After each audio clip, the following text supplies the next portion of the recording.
so that I want people's children not to die, not to be punished because they're mentally ill. It's a part of our society, and we need to get it right. He wasn't even in jail long enough to make a phone call. Just 12 hours after being arrested, Jamal Sutherland died behind bars at the Charleston County Jail. His parents say he didn't have a prior record and was being treated for his mental illness when he was arrested. Nick Reagan reports the family never even knew he had been taken from a mental health facility to jail. He was what I would call my baby. I had a spiritual relationship with him. Jamal loved his family. Jamal Sutherland's parents recall hearing the news that their son had died while in custody at the Al Cannon Detention Center on January 5th. He had only been booked in 12 hours earlier. I was in shock because he was not where we took him at in the first place. We thought that he was still at the behavioral health center. Jamal had a long documented history of bipolar schizophrenia. On New Year's Eve, he had an episode, said he was hearing voices, and was rushed to the Palmetto Behavioral Health Facility.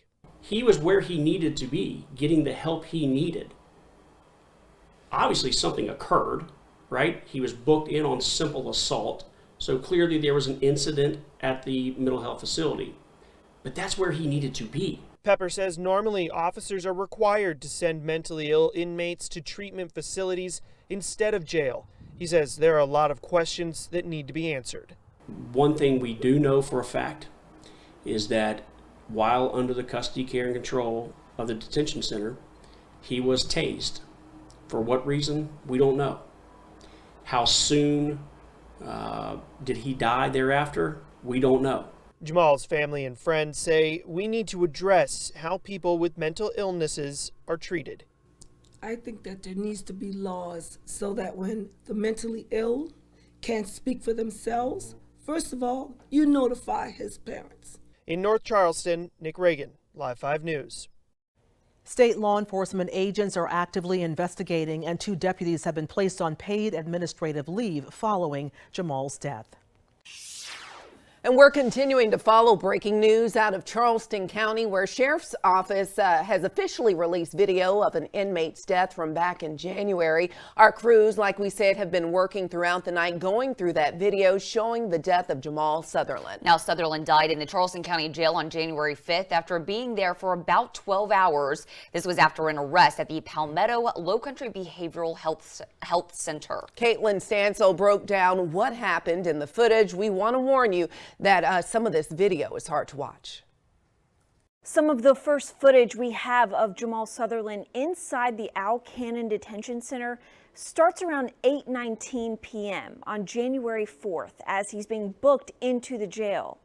We know he was taken into custody after a fight at Palmetto Behavioral Health in North Charleston, a psychiatric facility.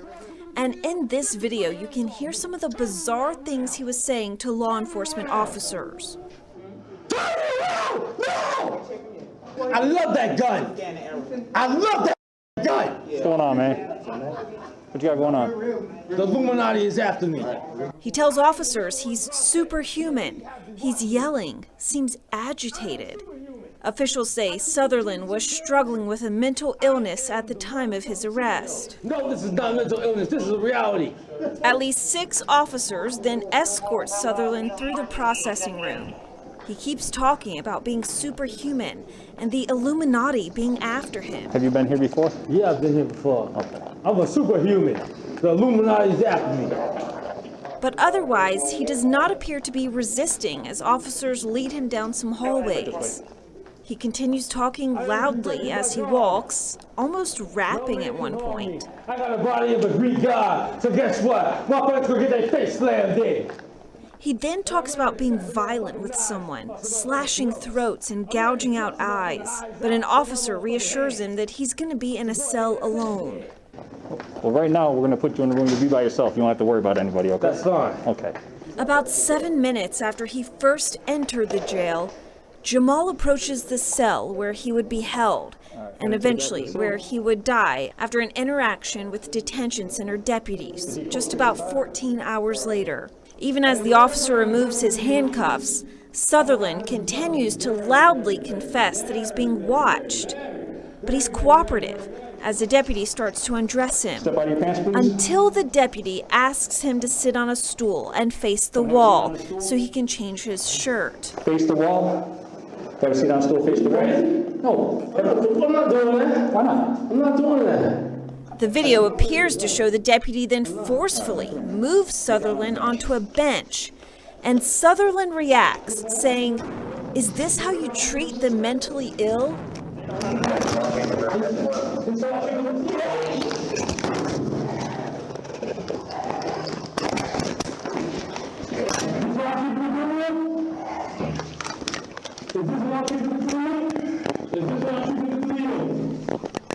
At this point, it's hard to tell exactly what's happening.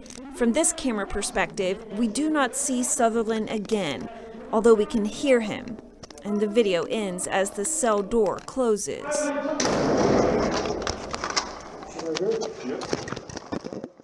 According to the videos provided by the Charleston County Sheriff's Office, the next time we see Sutherland interact with detention center deputies is inside that very cell around 9:30 the next morning. I'm Caitlin Stansel. Back to you. Our Live 5 Investigates team has been combing through the records of those two deputies. One of the deputies involved in this case was named in a lawsuit a few years ago for using excessive force. Lisa Wiseman tells us what we've learned about these two jail employees. The two Charleston County deputies involved that morning, Detention Deputy Brian Houle and Detention Sergeant Lindsay Fickett. Houle has been working at the detention center since 2016. Fickett started there a decade ago, and in those 10 years, she's received awards and accusations. Fickett's personnel records claim that she is, quote, skilled at securing an incident and gaining control of a stressful event. But this lawsuit against several sheriff's office employees accused Fickett of strangling, assaulting, and using a taser on a female inmate back in 2014. It also says that Fickett's taser discharge was excessive force, lasting for more than 7 seconds, all while the woman was almost completely restrained. Fickett's personnel records also show she was accused by a supervisor of, quote, unprofessional, selfish, and unbecoming conduct last year. We haven't been able to find any disciplinary action previously taken against Brian Houle. He was actually given the Sheriff's Office Detention Deputy of the Quarter Award back in 2020. His resume says he was a rifleman in the Marine Corps years ago. Fickett and Houle have not been charged with any crimes related to what happened to Sutherland. Now, this all happened back on January 5th, so why are we just now hearing about it? Our Lowcountry Congresswoman tells our Carter Coyle it was a major failure of transparency. Sheriff Kristen Graziano was sworn into office on January 4th of this year, the day before an inmate named Jamal Sutherland died in the Charleston County Jail. The sheriff's office sent this email to Live 5 and other media outlets that said detention deputies reported a, quote, unresponsive inmate who was pronounced deceased inside the facility. The email said, per protocol, SLED was notified, and per policy, 2 deputies were on leave, but there was no mention of tasers or any other force being used, nothing about the man being mentally ill. That is incredibly misleading. Representative Nancy Mace has been a vocal critic of how Sheriff Graziano is handling the Sutherland case. This is not a time to learn on the job. Live 5 tried to get the details as soon as we learned about Sutherland's death. On January 5th, we filed this Freedom of Information Act request for any video or reports about what happened. We got this report 3 days later, written by a deputy who apparently wasn't there when Sutherland died. His short narrative said that he was told an inmate failed to respond to resuscitation measures. Yeah, to put out that report, and I'm just learning this for the first time, that was the first incident report that the sheriff put out. It is incredibly dishonest and misleading to do that to our community, and it's wrong. Last week, 5 months after his death, the sheriff released this video that showed exactly what happened on January 5th. It seems Jamal Sutherland was clutching a spoon and refused to leave his cell for his bond hearing. Body camera footage showed 2 deputies tased him repeatedly and dragged him from his cell. Despite multiple medical workers trying CPR, Sutherland died. But the fact that it took Sheriff Graziano almost 5 months to have a press conference on this horrific event that happened in the detention center that she leads this event is a test of character and a test of truth, and she has failed on both counts. In January, the sheriff's office denied our request for video footage, saying it will not be released since it's an active investigation. We asked again in April. We were denied again, this time pending the SLED investigation. SLED also denied our FOIA request for their report in this case. What was their response? It's a pending investigation? That's not a legitimate legal response. Communication law expert Jay Bender says just because a case is under investigation does not mean that information and video and reports can't be released. He believes that excuse is used far too often by law enforcement agencies. By delaying the release of the video and delaying the response to the incident, the sheriff only heightens the suspicion that there's a cover-up, that something's gone wrong inside the department and nobody's going to be held accountable.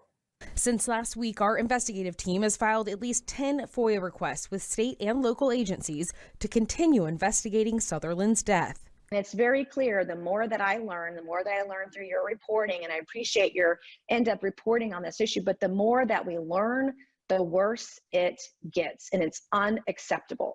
For Live 5 Investigates, I'm Carter Coyle. And in response to this story, the sheriff's office told us today the initial report was not the final detailed report, as the case was immediately turned over to an independent agency to begin an investigation. The deputies were directed not to proceed as SLED became the primary investigating agency. The solicitor still investigating the Sutherland case to decide if any charges could be brought against those two deputies. New information tonight. Live 5 Investigates has obtained new documents from the Charleston County Sheriff's Office detailing why these two deputies were fired in the Jamal Sutherland case. Sutherland was the 31-year-old mentally ill man who was repeatedly tased inside his jail cell in January. He died, and video from that day was released last week. Our Carter Coyle found out those deputies weren't technically fired for tasing Sutherland. Lindsay Fickett and Brian Houle, the detention center deputies at the center of the Jamal Sutherland case. They've not been charged with a crime. Both were fired this week by Charleston County Sheriff Kristen Graziano. Live 5 Investigates got copies of the deputies' termination letters. Sheriff Graziano says CCSO is continuing its investigation into the events surrounding the death of Jamal Sutherland, and that it's become evident that your continued employment at the jail at this time has resulted in extreme disruption of operations. It seems as though technically they weren't fired for that tasing. Am I reading that right? You're right. The sheriff has very deliberately chosen the language that she included in her letter. Charleston attorney Amy Gaffney specializes in employment law. She says the sheriff has a unique position created by our state constitution. She's not a county employee. The deputies are accountable to the sheriff, and the sheriff is accountable to us, the electors. And when you ask the legitimacy of her decision, whatever it is legitimate, except she can't terminate employees for any illegal reason, so because of their age or race or gender. The terminations came 5 months after video shows the deputies pepper sprayed and tased Sutherland after he refused to leave his jail cell for a bond hearing. Sutherland's family says he was mentally ill. There's been public outcry and protest since the video was released last week. We want the sheriff, as the electors who placed her in that role, we want her to make decisions like this based on thorough consideration of abundant information. We don't want her making knee-jerk reactions. This is a very serious situation. We're talking about a human's life. We're talking about the livelihood and employment of two deputies. So I don't see anything nefarious about the amount of time or the timing of this employment decision. In the letters, the sheriff also says if the deputies are exonerated of wrongdoing, she'd consider rehiring them later. But for now, she says this action is necessary to restore order and ensure safety at the detention center. For Live 5 Investigates, I'm Carter Coyle. As with the other public employees, there is a grievance process for deputies Houle and Fickett. They can appeal the decision to see if their termination was appropriate. New tonight at 11, hundreds of 911 calls have come from Palmetto Behavioral Health in North Charleston over the last 4.5 years. That was the facility where Jamal Sutherland was seeking treatment for bipolar schizophrenia when he was arrested on January 4th. Caitlin Stansel is digging into some of the possible reasons why Sutherland was taken from that very facility where he went for help. Caitlin?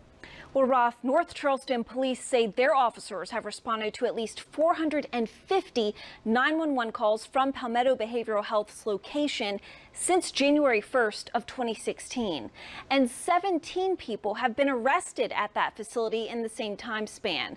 I took a closer look at the reasons for some of those calls and learned more about some of the mental health resources inside the very jail Jamal Sutherland ultimately died in that were just beyond his reach.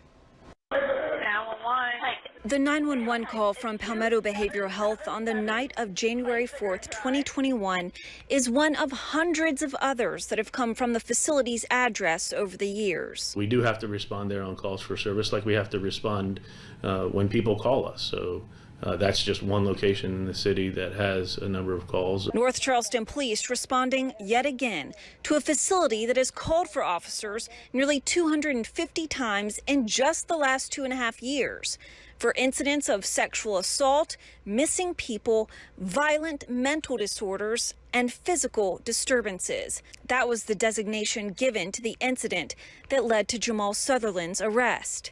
The outcome left to the officers who were called to respond. That when officers respond to individuals in crisis and people with mental illness, the last thing that we want to do is put the person in a situation where they're not getting the treatment that they need. So the situation determines what the officers do in those type of situations. But Sutherland's mother argues that the facility's 911 calls are just a way to deflect the care of their patients onto law enforcement.